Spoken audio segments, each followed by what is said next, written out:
LV Hazrat Kumar గారు ఎన్నో వేల మందికి కంటి చూపు ప్రసాదించి రోగులకు అత్యాధునిక వైద్యాన్ని అందిస్తున్నారు. నిరుపేదలకు ప్రతిరోజు ఉదయం వైద్య సేవలు ఉచితంగా అందించబడును.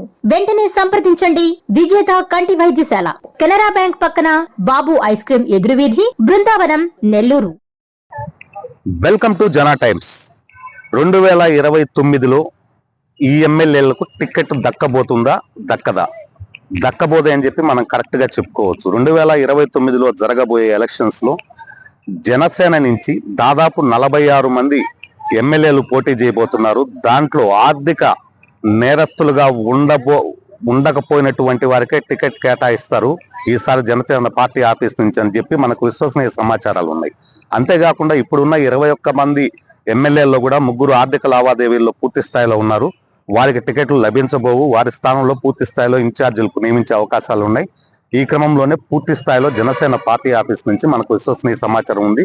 ఎట్టి పరిస్థితుల్లోనూ ఆర్థిక నేరస్తులకి జనసేన పార్టీ నుంచి టికెట్లు లభించబోవని చెప్పి నిన్న జరిగిన ఒక పార్టీ సమావేశంలో పవన్ కళ్యాణ్ గారు తమ మిత్రులతో చర్చించినట్టు మనకు విశ్వసనీయ సమాచారం ఉంది. ఈ క్రమంలోనే రాబో కాలంలో అంటే టీడీపీలో ఇప్పుడు దాదాపు 130 పైచిలుకు ఎమ్మెల్యేలు ఉన్నప్పటికీ వాళ్ళు ఆర్థిక నేరగాళ్లు, ఆర్థిక నేరస్తులు దాదాపు 40 చిలుకు ఉన్నారని చెప్పి చంద్రబాబు నాయుడు గారు చెప్పుకొని రావడం, ఈ క్రమంలోనే చంద్రబాబు నాయుడు గారి పార్టీలో ఉన్నారని చెప్పి పవన్ కళ్యాణ్ కూడా ఇటీవల కొన్ని బహిరంగ సభల్లో అయితేనేమి, కేబినెట్ మీటింగుల్లో అయితేమి, ఈ మామూలుగా పొల వివాదాల్లో కానీ, ఆస్తి వివాదాల్లో కానీ ఎమ్మెల్యేలు సైతం ఈ ఆర్థిక లావాదేవీలు, ఆర్థిక నేరాలకు పాల్పడతా ఉన్నారు. ఎటు పరిస్థితుల్లోనూ వాటన్నిటిని కట్టుదిట్టం చేయాలని చెప్పి కేబినెట్ మీటింగ్ లో కూడా పవన్ కళ్యాణ్ డిప్యూటీ సీఎం గారు చెప్పుకోరావడం అందరికీ తెలిసిన విషయం. కాకపోతే ఏంటంటే నెక్స్ట్ జరగబోయే 2029 ఎన్నికల్లో పటిష్టంగా జనసేన పార్టీని గ్రౌండ్ లెవెల్ నుంచి పటిష్టం చేసుకురావడంలో పవన్ కళ్యాణ్ తలమునకలవుతా ఉన్నాడు. అదే క్రమంలో ఆర్థిక నేరస్తులకు ఎట్టి పరిస్థితుల్లోనూ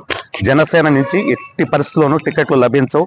పూర్తి స్థాయిలో మంచి వ్యక్తులకే జనసేన పార్టీ నుంచి టికెట్లు లభిస్తాయని చెప్పి పవన్ కళ్యాణ్ గారు చెప్పినట్టు మనకు విశ్వసనీయ సమాచారం ఉంది. అంతేకాకుండా పూర్తి స్థాయిలో బలోపేతం చేయడం, 15 సంవత్సరాలకు ఉమ్మడి కూటమి ఎప్పటికీ ఇది కంటిన్యూనే అవుతా ఉందని చెప్పుకొని రావడం కూడా ఇటీవల 2-3 సార్లు పవన్ కళ్యాణ్ గారు ప్రస్తావించారు. దానికి పూర్తి ప్రధాన కారణం ఏంటంటే అతి త్వరలోనే నారా లోకేష్ గారిని ముఖ్యమంత్రి పీఠంపై ఎక్కించబోతా ఉన్నారు.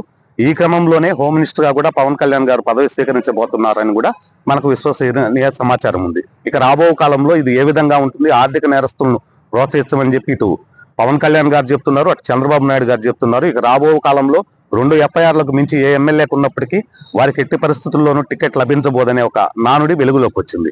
అంటే ఇతనికి టికెట్ ఇవ్వకుండా ఇప్పుడు వారి భార్యకో, సతీమణికో, లేదు కుమారుడికో ఎవరికొరికైనా ఇచ్చి ఇటువంటి రాజకీయాలను ప్రోత్సహిస్తారా, లేదు పూర్తి స్థాయిలో ఈ రాజకీయాలను ప్రక్షాళన చేయడం కోసం కట్టుదిట్టమైన చర్యలు తీసుకొని ఆర్థిక నేరగాలను దూరం పెడతారనేది మనం వేచి చూద్దాం.